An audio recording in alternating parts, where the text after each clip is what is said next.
Olá, pessoal! Estamos de volta com mais uma aulinha de filosofia e hoje é o começo, tá? Eu vou falar para vocês justamente sobre esse bicho grilo que é a filosofia. Vamos ver sobre o que a gente vai falar então? Bora lá!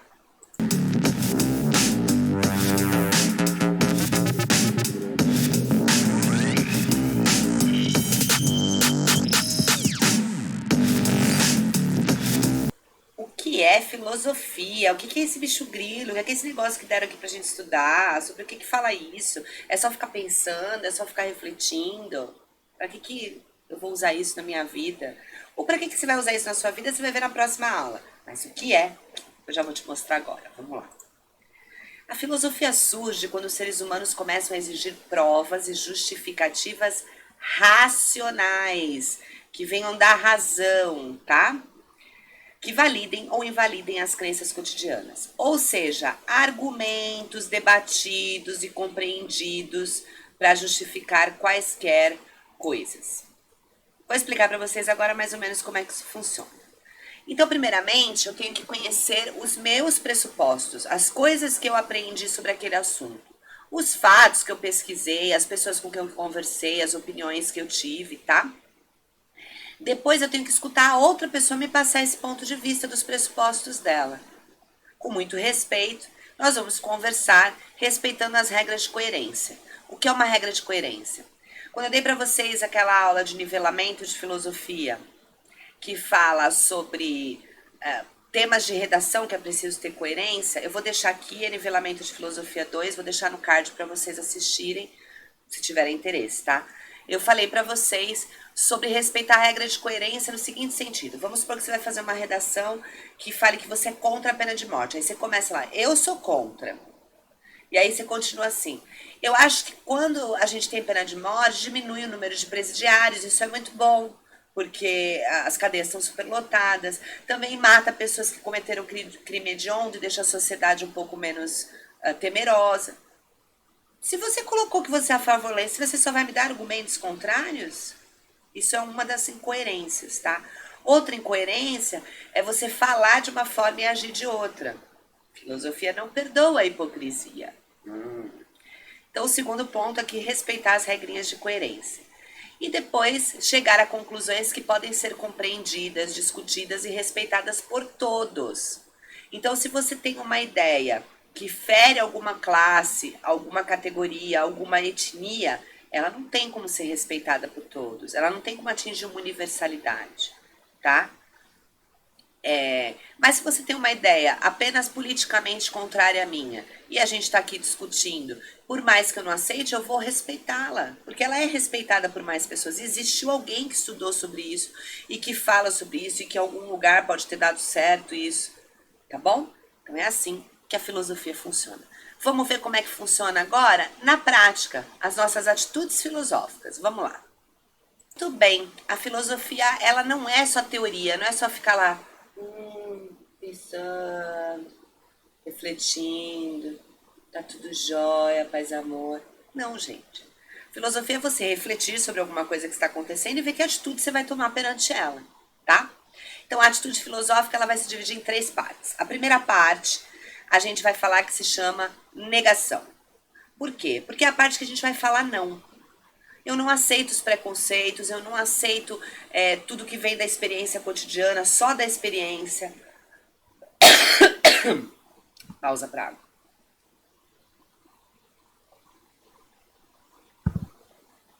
Eu não aceito aquilo que me foi estabelecido como regra sem eu discutir, tá? Então a gente suspende as nossas crenças para questionar o que causou essas crenças em mim. Qual é o sentido de eu acreditar nisso? Ok? É importante que se diga que a atitude filosófica, esse primeiro ponto, ele vai se basear em a gente questionar a realidade. Mas antes de questionar, a gente precisa dizer que, peraí, suspender. Não, eu não vou acreditar nisso. Por que eu vou acreditar em tudo que está estabelecido? Eu não estava aqui. Ou é outro mundo, são outras opiniões. A gente agora tem tecnologias diferentes. Mudar de opinião é um sinal de inteligência, de conhecer novos horizontes, tá?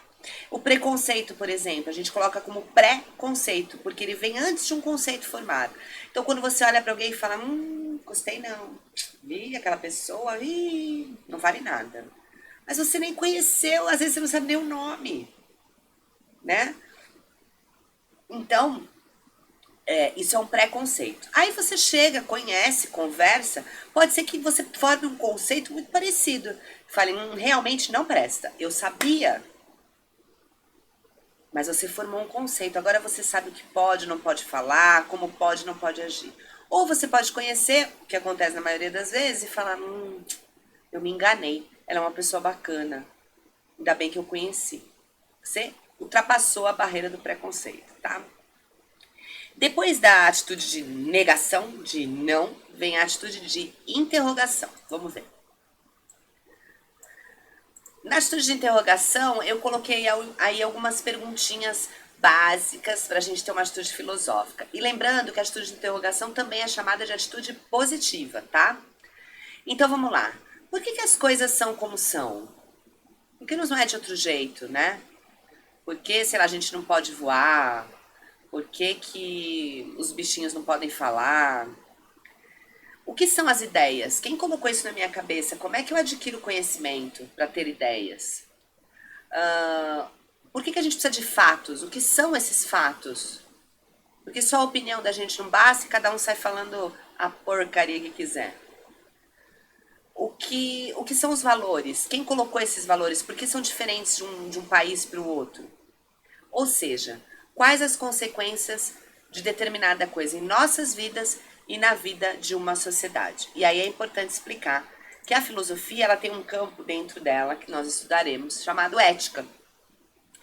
E ela é muito importante porque a ética ela é a arte do bem viver em sociedade. E se eu não sei o que são as coisas, porque elas acontecem como elas acontecem, eu não vou saber quais são os mecanismos que eu vou usar para ter uma vida feliz, útil, valorosa, virtuosa e para proporcionar isso para a sociedade. Porque não adianta eu ser feliz e todo mundo ser triste, tá? Então esse é um dos pressupostos importantes da filosofia. Bom, vamos para o último. A gente tem a primeira parte, negação, segunda, interrogação e agora a crítica. A crítica é a junção da negativa com a positiva, as duas partes que nós vimos antes. Ou seja, toda atitude filosófica forma uma atitude crítica ou vem de uma atitude crítica, né? E aí eu coloquei crítica para vocês porque muita gente acha que crítica é alguém falar mal de mim. E não é bem assim, tá? Primeiro significado de crítica, capacidade para julgar, discernir e decidir corretamente. Segundo, exame racional de todas as coisas sem preconceito ou pré-julgamento. E 3, atividade de examinar e avaliar detalhadamente uma ideia, um valor, um costume, um comportamento, uma obra artística ou científica. Ok? Então agora eu vou conversar com vocês sobre isso, porque a gente tem uma noção muito ruim de crítica, né? E não é. Crítica é uma coisa necessária para a evolução humana. Então, se você tem uma pessoa que convive com você há muito tempo, que enfrentou várias barras junto com você, e aquela pessoa te fala, você tá errando de novo, não cai nessa desse relacionamento que vai dar errado, ou, olha, você precisa... Foi muito bom aquilo que você fez, eu gostei, mas talvez isso aqui você possa fazer diferente na próxima, até pro seu próprio bem e tal. Então é uma pessoa que te critica porque ela nota você, porque ela te observa, porque ela se preocupa com a sua evolução.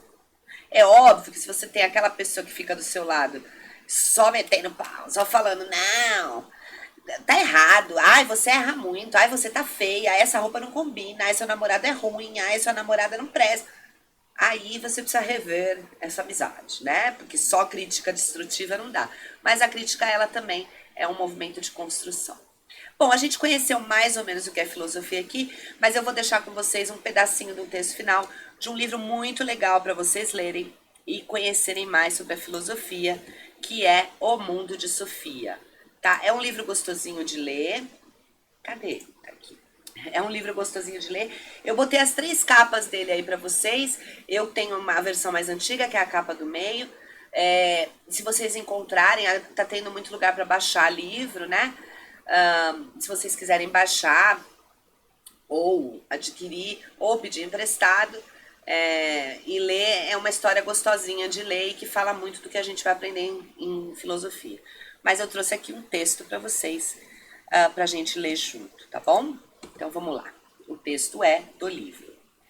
Vamos resumir um coelho branco. Vamos resumir. Um coelho branco é tirado de dentro de uma cartola. Todas as crianças nascem bem na ponta dos finos pelos do coelho. Por isso, elas conseguem se encantar com a impossibilidade do número de mágica a que assistem. Mas, conforme vão envelhecendo, elas vão se arrastando cada vez mais para o interior da pelagem do coelho e ficam por lá. Lá embaixo é tão confortável que elas não ousam mais subir até a ponta dos finos pelos, lá em cima. Só os filósofos têm essa ousadia para se lançar na jornada rumo aos limites da linguagem e da existência. Alguns deles não chegam a concluí-la, mas outros se agarram com força aos pelos do coelho e berram para as pessoas que estão lá embaixo no conforto da pelagem, enchendo a barriga de comida e bebida. Senhoras e senhores, gritam eles, estamos flutuando no espaço. Mas nenhuma das pessoas lá de baixo se interessa pela gritaria dos filósofos. Deus do céu, que caras mais barulhentos, elas dizem. E continuam a conversar. Será que você poderia me passar a manteiga? Qual a cotação das ações hoje? Qual o preço do tomate? Você ouviu dizer que a Lady Di está grávida de novo?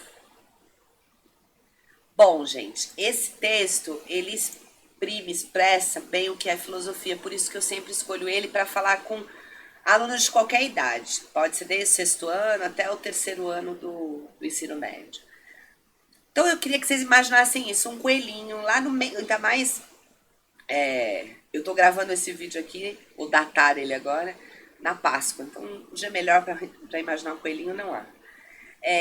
Um coelhinho branco, dentro dele várias pessoas morando, conforto, né, macio, esparramado, comendo, bebendo.